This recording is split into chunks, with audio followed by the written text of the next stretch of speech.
Ito ang ating Tiffany earrings. Ito ay 24K Korean gold, 7.5 grams. Plus 18K round top. So, ibig sabihin lampas po ito ng 7.5 grams dahil meron pa siyang 18K lock.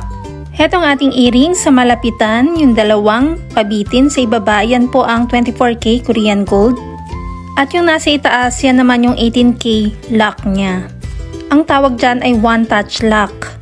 Ang ating Tiffany earrings ay merong pang set na necklace at bracelet. Meron din itong Tiffany ring, kaya kompleto ito sa set. Ito ang ating 18K lock kapag naka-open at ganyan siya kapag kino-close. Kaya siya tinawag na one touch. At ang lahat ng jewelry natin ay 24K Korean gold na bibenta at nasasangla with authentication card. Ang rate ng gold ay nagbabago every day kaya hindi natin nilalagay ang price sa video. Kung nagustuhan mo ito, magtanong lang ng updated price sa Mabenta kay R Jewelry or kay Michelle Yu.